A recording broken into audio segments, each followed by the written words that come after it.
sehat dan ada penuh dengan berkat malam ini. Saya puji Tuhan dulu ya, sebuah lagu. Malam ini kita duduk beramai bersama-sama dengan Full Gospel Businessman Fellowship International bersama-sama.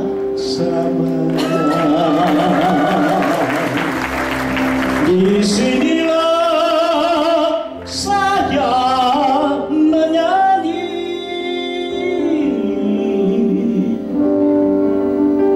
menyambut Yesus bersuka cita. Disinilah saya memuji Tuhan Yesus, sahabat kita.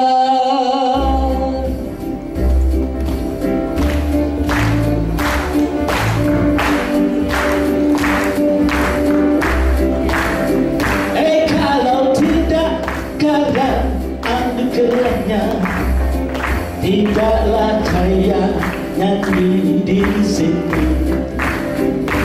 Kalau tidak karena sembah Dia, tidaklah kita hadir di sini.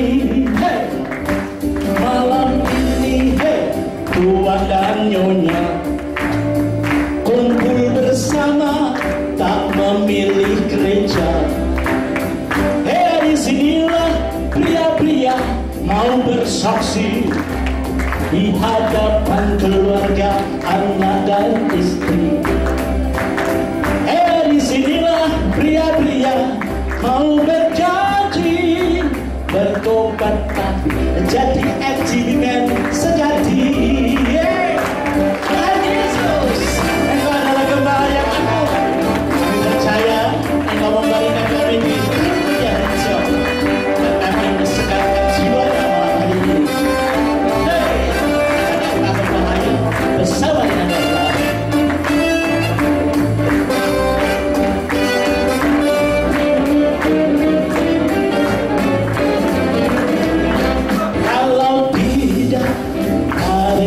Dia, tidaklah kita kumpul di sini.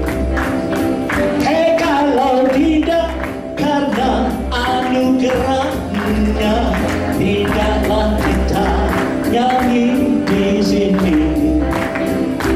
Kalau tidak karena sama Dia, tidaklah kita hadir di sini. Malam ini, Tuan dan Nyonya kumpul bersama, tak memilih gereja. Disinilah pria-pria mau bersaksi di hadapan keluarga, anak dan istri. Disinilah pria-pria mau berjanji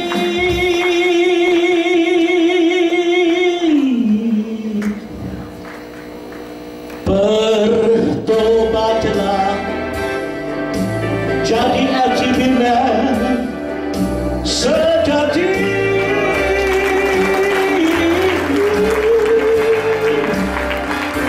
Bertobatlah jadi achievement sejati.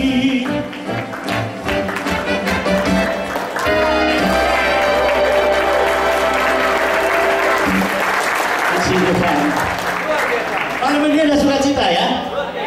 Oke. Saya ini kalau bersaksi bisa 5 hari. Mau 5 jam.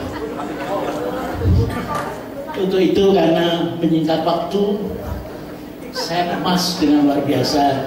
Saya kerjakan dengan tulisan saja, sehingga waktunya padat. Ini kalau disaksikan 8 bulan saya dicekam sama iblis. Tak bisa diselamatkan Tuhan Yesus. Maka saya berterima kasih pada Tuhan Yesus pada malam hari ini bisa kumpul di mana pria-pria, tidak cuma saya saja, tapi di semua pria yang ada di sini semua akan diselamatkan. Amin. Tepuk tangan buat Tuhan.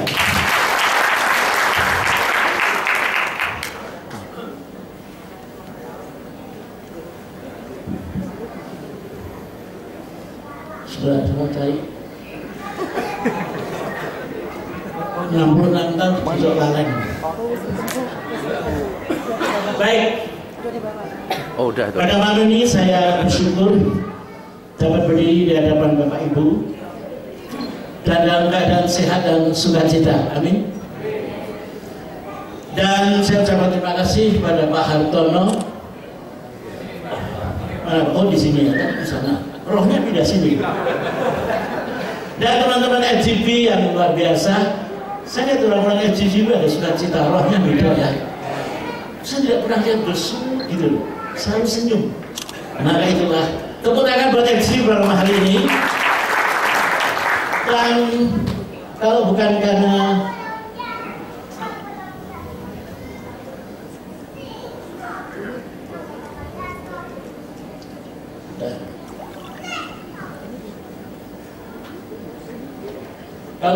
Tuhan Yesus, saya tidak mungkin berdiri di hadapan Bapak Ibu ini.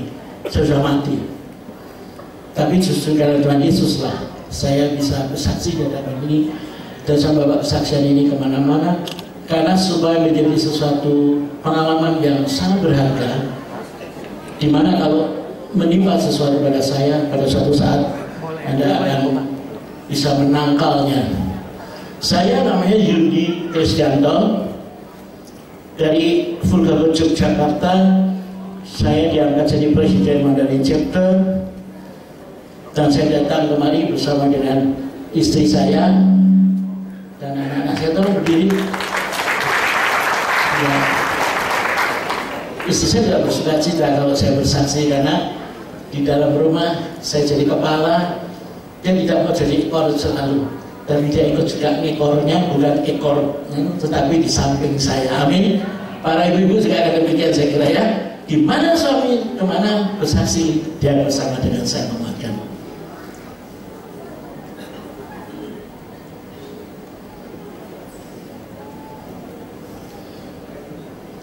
Nah, ini adalah Mandarin Chapter yang sudah diresmikan pada tahun yang lalu.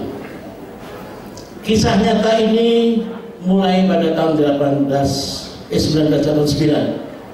Saat itu saya masih punya dan istri saya. Nah, saya mulai berangkat saya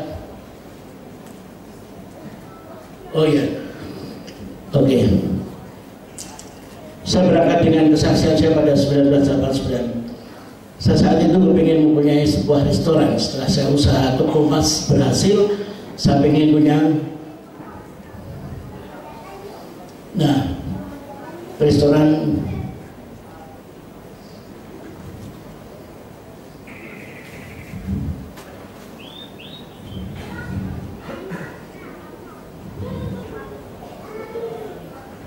Agak dekat sedikit ya. Kalau suara saya di belakang sudah bisa dengar ya. Oke, thank you. Namanya Osi Restoran. Saya kemas cepat kesaksian saya karena saya punya waktu hanya 10-15 menit. Dan saat itu Yogyakarta dicanangkan sebagai kota wisata setelah Bali, maka saat itu memang betul-betul booming.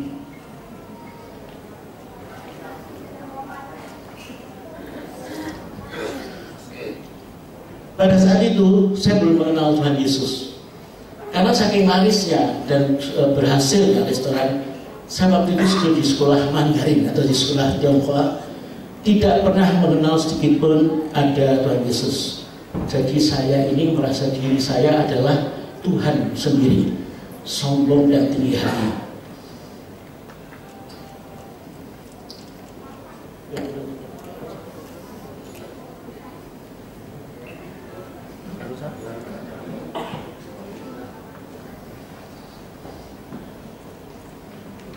Nah, ceritanya waktu booming itu sekian lama,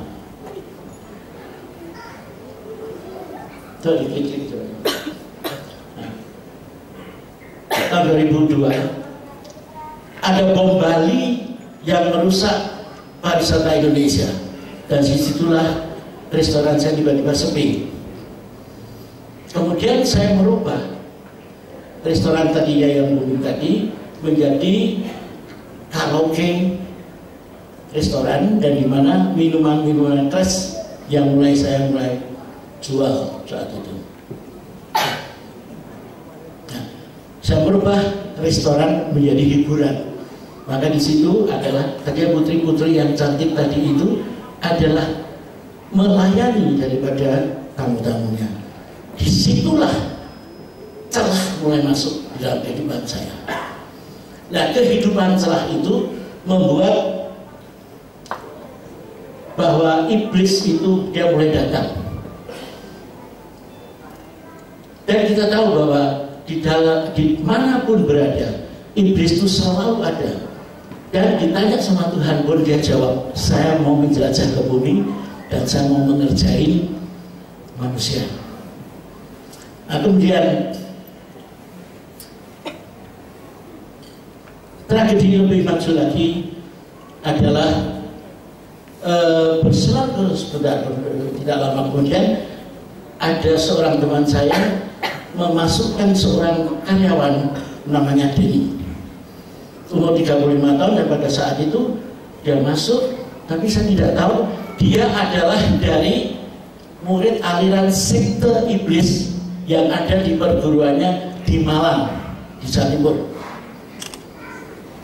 Dan saya tidak tahu pada saat itu bahwa dia masuk memang tujuannya adalah untuk merusak kehidupan. Dan orang-orang seperti dia itu masih banyak sekali. Maka kita perlu, mengapa kita harus percaya sama Tuhan Yesus.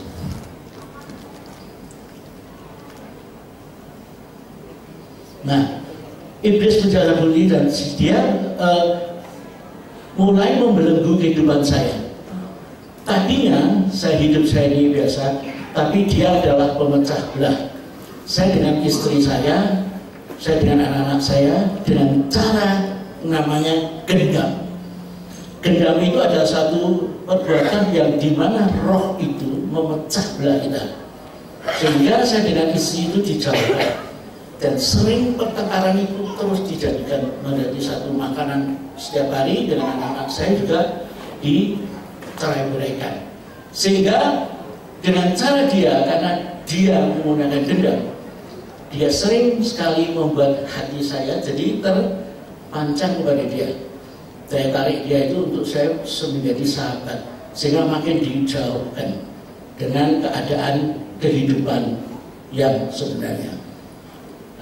Yaitu kalau siang untuk tidur, kalau malam untuk bangun, dan diajari untuk berbuat dosa macam-macam.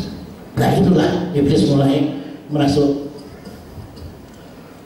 Nah, dan memang betul pada akhir zaman ini memang betul ada tampil pengecek-ngecek yang hidup menuju hawa nafsu. Apa yang saya rasakan adalah saat itu walaupun restoran saya itu masih berjalan, tetapi karena tidak di dalam Tuhan, ada hal perasaan dianggap oleh orang-orang sahabat dulu itu sombong dan tinggi hati, sehingga kita makin dijauhkan dengan istri, makin dijauhkan dengan anak-anak, dan makin dijauhkan dengan orang-orang sahabat-sahabat dekat semua.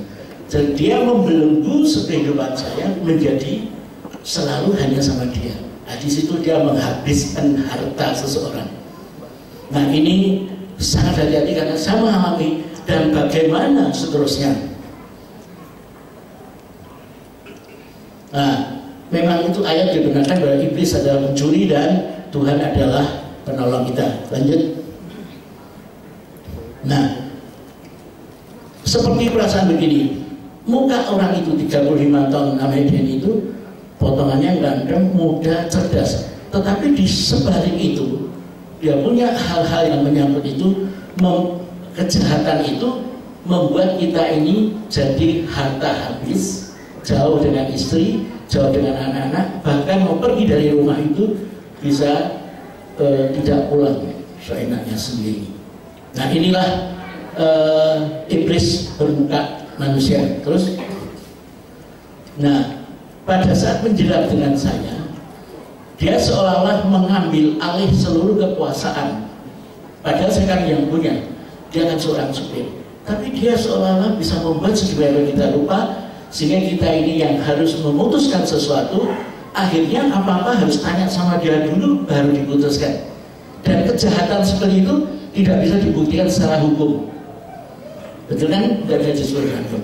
Maka misalnya adalah secara rohani harus ditolong oleh kekuatan yang dimana kekuatan saya baru tahu nanti akhirnya itu adalah Tuhan Yesus satu-satunya yang bisa. Terus, nah,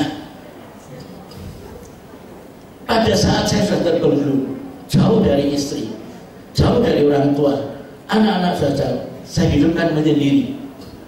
Rasanya bahwa sudah tidak ada kesempatan saya lagi untuk kembali. Teman-teman sudah jauh dengan saya. Istri saya, silakan udah mau pulang, tidak mau pulang silakan. Anak-anak juga demikian. Tetapi ada satu pribadi, yaitu Tuhan Yesus, yang dia selalu membawa kehidupan seseorang ini tidak akan hanyut oleh iblis. Terus, nah tinggal kita sini. Apakah kita mau menjadi hidup ke neraka atau hidup ke surga? Nah, kemudian lanjut. Nah, maka Tuhan Yesuslah yang bisa menolong kita.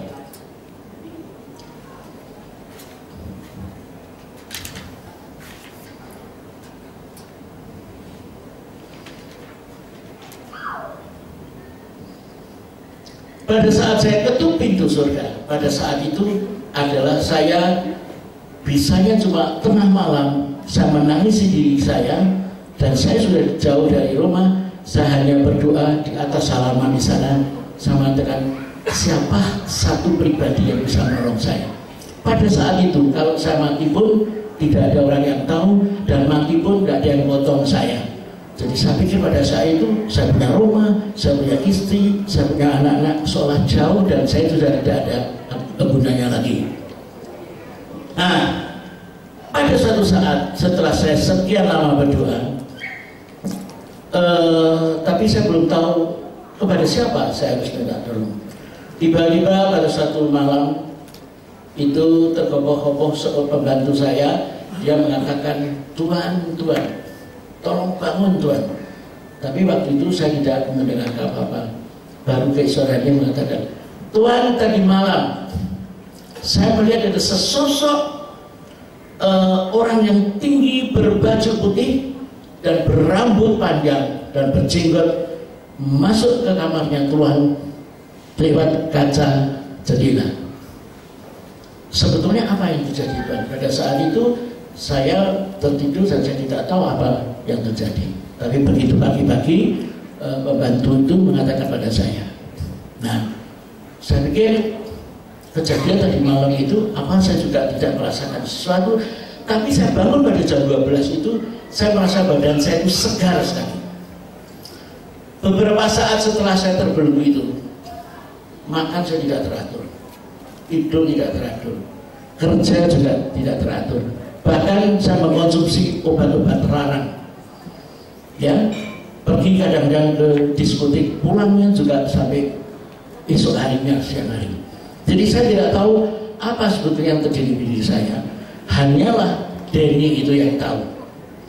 Kemudian saya seketika saya merasakan setelah siang jam 12 itu, saya badannya segar, saya merasakan bahwa saya pengen pulang.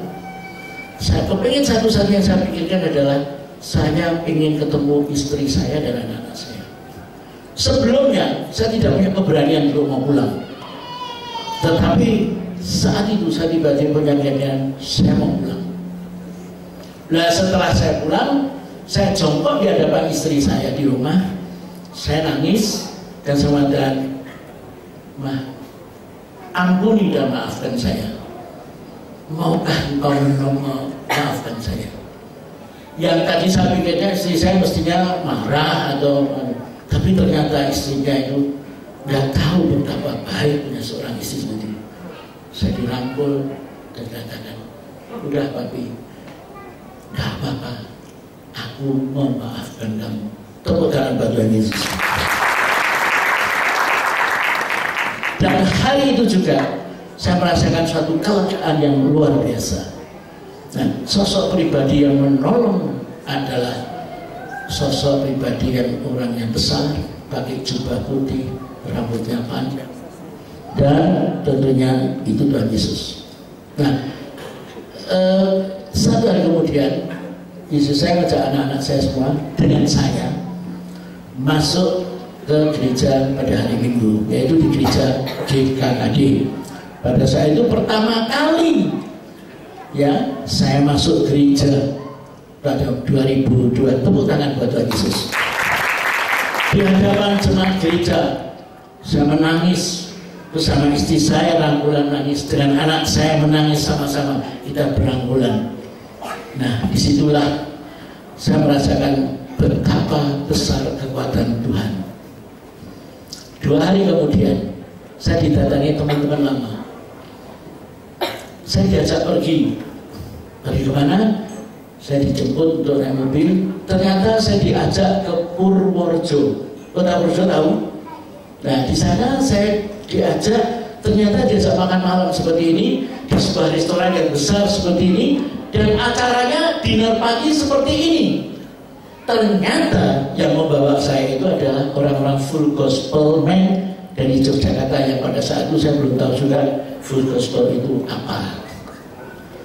Nah, kemudian saya merasakan bahwa kembali ke diantara teman-teman yang dulu, ternyata banyak yang jadi full gospel man. Saya ini didudukkan di head table. Saya kaget, kenapa kok saya duduk di head table? Ternyata di sebelah saya ada seorang pendeta yang namanya Pak Iku Hidayat. Pak Iku Hidayat itu adalah seorang suhu ya dari Jakarta ya, yang sudah bertobat dan menjadi pendeta. Waktu sebetulnya sangat pendek sekali, tapi kira-kira itulah yang membuat ceritanya masih panjang dan ada episode yang akan datang. Bagaimana si Denny ini?